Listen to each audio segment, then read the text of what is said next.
So Wargaming have just released the February 2024 roadmap highlights, which basically goes through in a little bit more detail what they plan on releasing throughout the rest of this year. Well, they say for the next 12 months, so I'm guessing up until next February. These for me are always quite interesting because they do give you like an insight into what they're planning and what they're envisioning the game to be. And I never really talk about things like this, like news kind of things, unless it's videos like this where they go into a little bit more detail. Because they did release the trailer for what's coming in 2024, but it was very, very quick and just a trailer. There was no point in me making a video on that. Whereas with something like this, I can actually dig my teeth into it a little bit more and give you my opinion. Hello tankers, my name is Michael and welcome to the first roadmap highlights of 2024. Today's video will cover a lot of content that we are planning to release over the next 12 months. We will add more next generation maps to the game. We are also planning to improve all our game modes. We are working on a lot of new tanks that will see daylight within this year. We are also planning to rebalance a lot of our vehicles multiple times this year. At the same time, we know how important the crew is to you. We already revealed some of our work last year. This year we are keeping improving the system and release more content to this in this episode and some upcoming. The new achievement feature is on its way and Alex will share some more details later in the video. We are also having a new strategy for our Battle Pass in 2024. Something really interesting is coming our way in March. Please stay until the end of the video. I will give you some more context here. Now Alex will take it from here and enjoy the show. Sweet. So, yes, as we know for a while now, the S-Conk has been planned to get nerfed.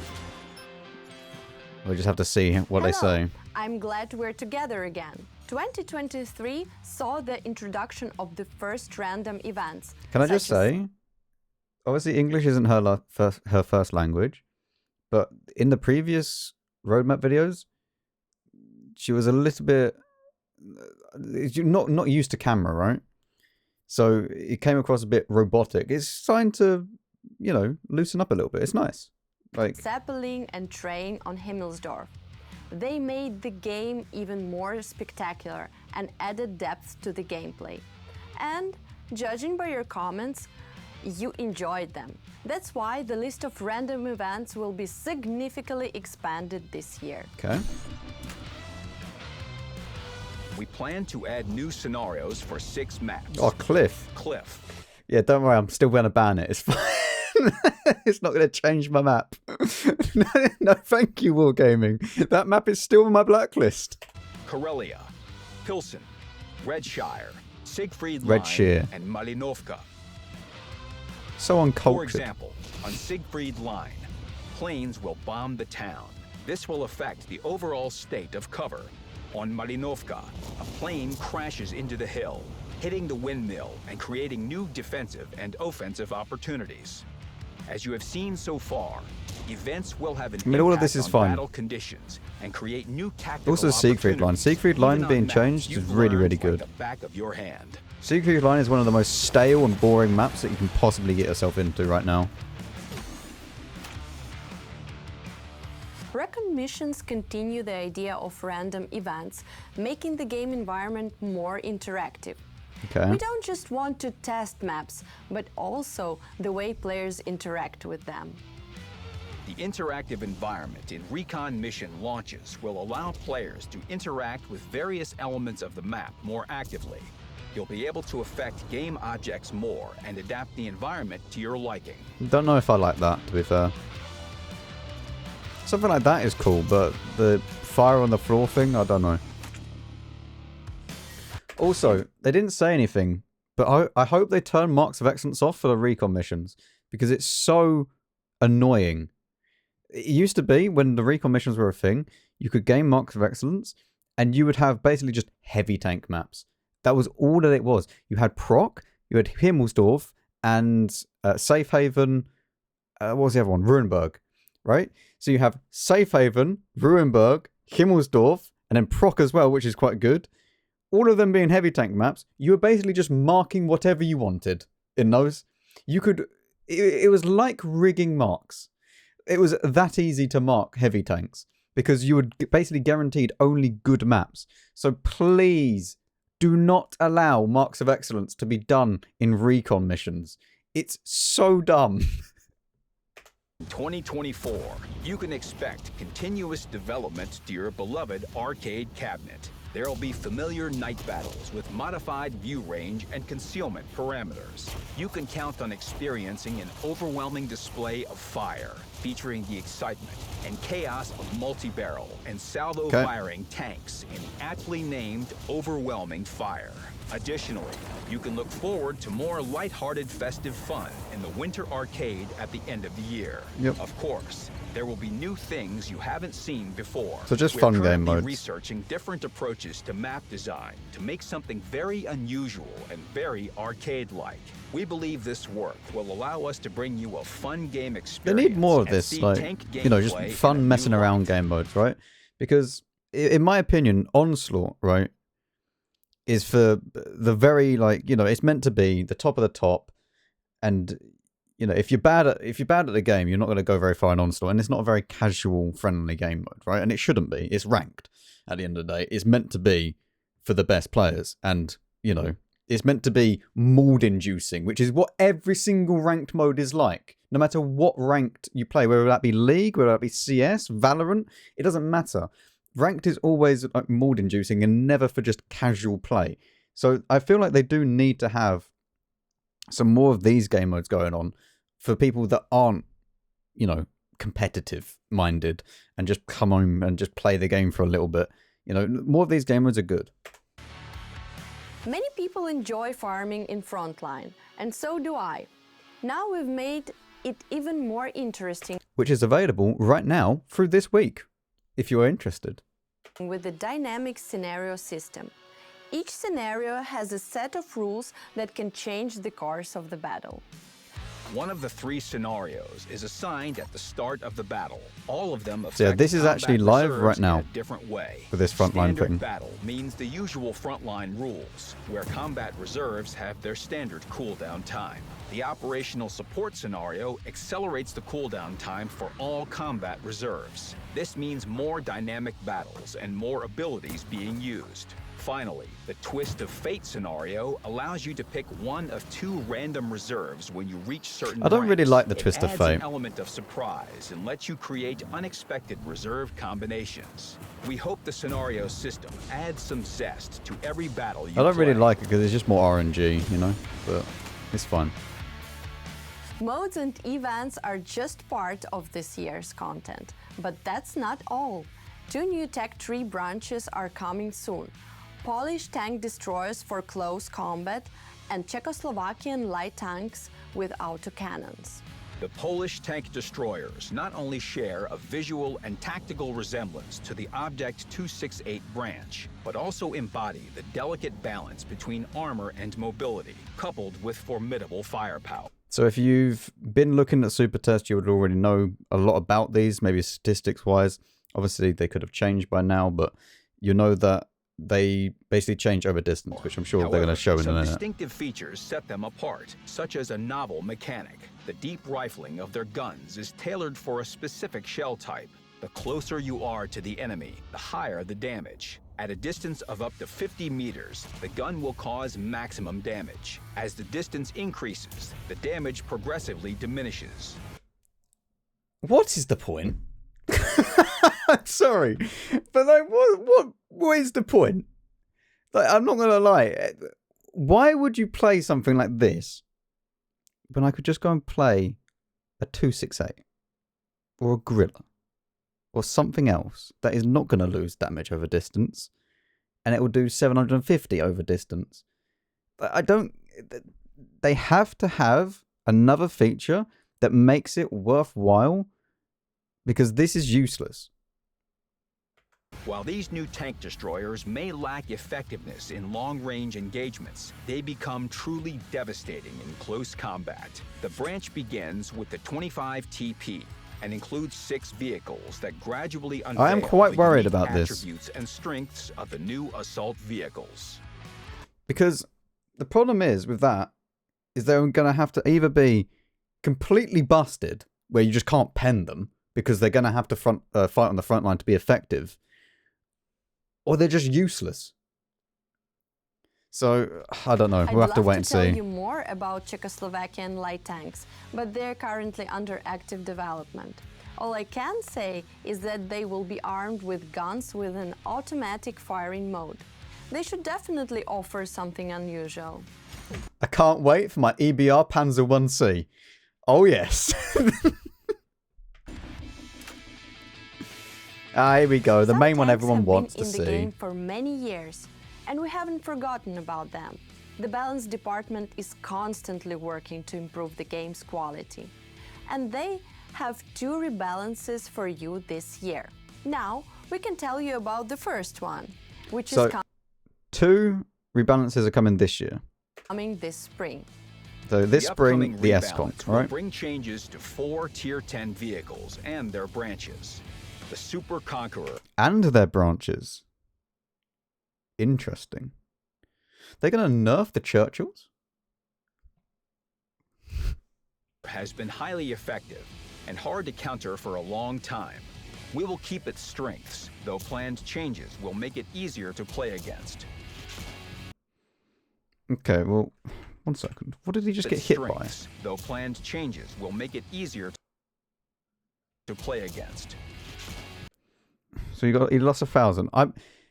They say that, so it's going to keep its strengths, but just make it easier to play against. So does that mean that it's just going to be, instead of this being like 280 underneath here, maybe it'd be like 250 or something? Because if that's the case, I don't know. But if they made it so that it was like 270, 260 along here and underneath, it'll be probably fine. But like the problem with the S-Conk is you can't nerf the armor too much because then it becomes useless. Unless they keep the gun, which I don't think they will. I think that the gun is going to receive a nerf. Maybe you're going to have to run stab on it. And the penetration will probably go down to like 311, the same as the Chief. I feel like that's what they're going to probably do. I hope they keep the DPM and just nerf the dispersion values of the gun and the pen. If they do that, it will still be playable. If they nerf it where the DPM is not that good, it's going to be kind of like, what is the point of playing this tank? The Conqueror 3 Minotauro is as difficult to crack when it's hull down. This too will see changes to its armor to make it easy. It's good that Wargaming noticed that. It's only been, what, I don't know, like 6 months or something. It's good to know, or however long it's been in the game. It's good to know that they finally realised that you cannot pen it when it is hull down. Easier to counter in such situations. Alright, so that was 330 heat, or 334 heat rounds. See changes from a Grilla 15. To its armor to make it easier to counter in such You can tell it's heat situations. Because you can hear it sizzle, I think. And I think that's what it looks like. Yeah, because it doesn't have the splash if it's not heat. So that's 334 heat that has just gone through the front of that tank. And it was slightly, I think the Grilla was slightly higher than it, right? Yeah, the Grilla was slightly higher than it. So that's probably like 330 effective now. Which means that it's going to be like a 50-50 with premium rounds. Or good premium rounds. Will that make that tank useless though? I'm not sure. The Panzerkampfwagen 7 has been clearly outmatched by many of its heavy counterparts. It'll receive a noticeable improvement to its characteristics and become a tank for all, and not just with a niche appeal. I'm not gonna lie, this tank, it doesn't need a big buff. All that you really need to do is make the armor layout exactly the same as the VK72-1K, the Clan Wars reward tank, and make it so that the gun mantlet doesn't get penned all the time. Because you can basically just shoot the gun in this thing and it will pen. Even with 250 pen, you will pen this tank. That is the most dumb thing about it. You keep it where it's still weak here, so if it does side scrape and it doesn't do it properly, it gets punished for it. You keep it so that the lower plate is still very, very troll, and if you don't know what you're doing, you're going to bounce it. But They could end up over buffing this, and I am a little bit worried about that because it could turn into better than the Panzers, the VKK. And if that's the case, we're just going to be having the same thing with that we did with the AMX M454, where it gets buffed, then a little bit of a nerf, then a little bit more of a nerf, and then it ends up worse than it already was, apart from a few specific things like the pen. I hope that doesn't happen, and I hope they just do a little bit of a buff. Again, we'll have to see. I don't actually know which one is coming out this year, because they said that there was going to be 2 rebalances this year. One in the spring, which is obviously the Super Conk. So once spring comes, the Super Conk is getting nerfed. And then these other ones, I'm not sure when. The Foch B has very high firepower potential, but it rarely manages to fully realize it. The changes should allow this vehicle to truly shine.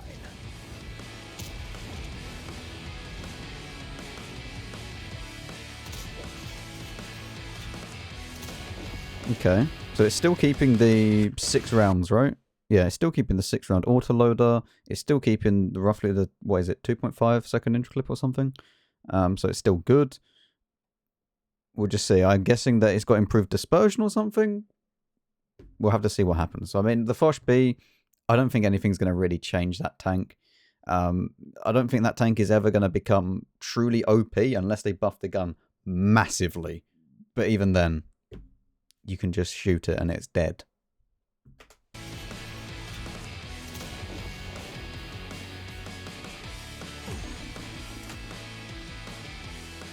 The game experience is being improved both in battle and in the garage. That's why we are preparing several updates to crew. The perk system will be changed later in this year, but improvements to all-round comfort are coming very soon. You will no longer have to increase the major qualification level of your crews. It will be replaced by crew efficiency bonus, which will show the effect of things like brothers in arms or ventilation. Okay, so now that I've just moved my camera out of the way, this is basically saying that there is no more 50%, 75%, or 100% crews. All the crews are now going to be exactly the same. The only way that you can boost it past 100%, which is now called perk efficiency, is going to be with crew skills, equipment, and food. As you can see here, you will have the Brothers in Arms perk. You then get the 10% commander bonus, but then because you're using ventilation, it then boosts that, which then makes it 11%. It's very weird, but you then get the, you'll also then get food if you're using case of cola in this instance. So all of this stuff then boosts towards the perk efficiency. So no longer are you going to have to train to 100% crew, which is a godsend. Thank you, finally, for allowing this to happen. You will be able to move any crew in a suitable tank, immediately unleashing the full potential of its characteristics. Okay, does that mean that I can move my USA crew into any heavy tank? Hopefully that does mean that, because if it does, that'd be really, really good. I hope that's what it means. When reassigning a crew without retraining, you won't get a penalty to vehicle dynamic characteristics. Instead, crew perks will be blocked. After retraining for free or for credits, perks will work but with reduced efficiency until the crew receives enough XP in its new vehicle. This system is much... Okay, hang on. I don't understand that. So why does this not... They've done a really weird way of showing this. Why have they done it? This would make so much more sense if the tank that the specialization they were already on is not the E5. Because currently this makes 0 sense. Because it says that this crew member is for the E5 and it is in a vehicle T110 E5. What crew are we... But this is the E5 at the top right. So what crew is it for? After retraining for free or for credit. Retrain for tier 8 T110 E5. Man, that is the most complicated way of showing something. Because every single tank at the moment is called the E5. Okay, so basically, when you retrain a crew member who isn't from the same class, as we go back to here, you will be able to move any crew in a suitable tank, immediately unleash. Okay, so whatever that means. So whenever that doesn't happen, you then have to retrain the crew. Why do they make this so complicated? It doesn't need to be this complicated. And I get that it's just in a video and that the full article will make more sense, but that is so like convoluted the way that they've done this, because every single tank is apparently called an E5. So instead of when you're retraining, you're not going to be losing out on your 100% crew. It's just going to be your perks will be less effective. So you're going to actually be losing, is that 80% of your crew skills? That doesn't make sense. Okay, this I'm going to have to wait until the full article comes out, because this makes zero sense right now. Perks will work, but with reduced efficiency, until the crew receives enough XP in its new vehicle. This system is much simpler and more player-friendly. It would be much simpler and player-friendly if you didn't have every single tank called the E5. Another long-awaited event coming up is the Barracks Cleanup. All crew members that don't have enough XP to train their first perk to 100% will be removed from the barracks and compensated for with crew books. What? I mean, okay. Yes, that's going to clear up a lot of spaces, but what if I have people in my barracks that are in tanks currently? Like, let's say that I sold a tank, but I want to keep them. I'm going to have to buy back all my tanks. Like, okay, here is the problem with this. What if I have sold a tier 10 vehicle, but I want to buy it back in the future? Right? I don't have the credits right now. Let's say for whatever reason I've sold it. It doesn't matter why you've sold it, but you've sold it. Let's say the E5, because they love the E5 apparently. Let's say that I sold the E5 and the E5 crew is currently in the barracks, but they don't have a full 100% crew. What? Do they just go? Because what if I want to have my E5 with this crew, this 50-60%? I mean, I guess it won't matter too much, but I think that's a really, really dodgy way of doing it. First perk to 100% will be removed from the barracks, and you can obtain these crew books by converting the untrained crew members in the barrack. Undetermined crew members are members who have their first perk trained to less than 100%, do not have a 0 skill perk, and are not a unique or reward character. Right. Okay. Oh, do we get the choice to convert them? Or does it just convert them automatically? So I'm guessing that I would have to click convert, or I can click cancel. Again, we're going to have to wait for this, because any time that they do the crew stuff, it's always so long-winded and overcomplicated for no reason. I mean, have you tried to change the name of a crew member? That is not intuitive.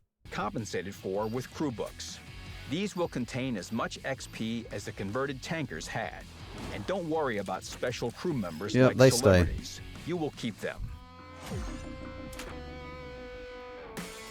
A lot of content has appeared in the game over the years, and it's not always clear what you've achieved and what you still have to aim for.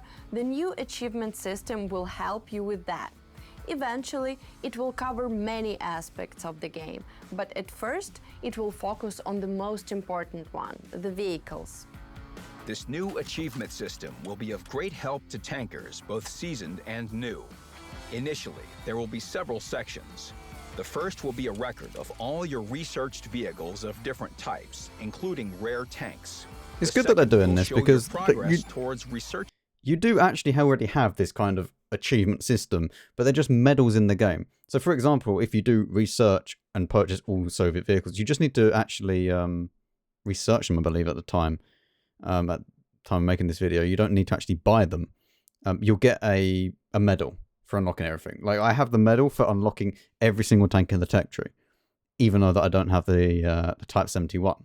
So the sooner that you unlock it, the better, because then when they add new tanks, you already have the achievement, if that makes sense. Vehicles in different nations. The third will keep a record of all the customization elements you have received and can receive. There will also be a list of in-game trophies you've earned during unique game events. Achievement hunting is fun, but it's even better when you get a reward for it. For some achievements, you'll get valuable items, such as rare dog tags. Each achievement point adds to your progress. That's cool. This will help you evaluate your overall success status, and then compare it with your friends. Again, like, this is very, very cool for stuff that is not like super competitive, right? It's just for the casual people who want, like, the thing is, not everyone can mark tanks, right? And it's the same with the new, I mean, to be honest, though, it's not the same as the new.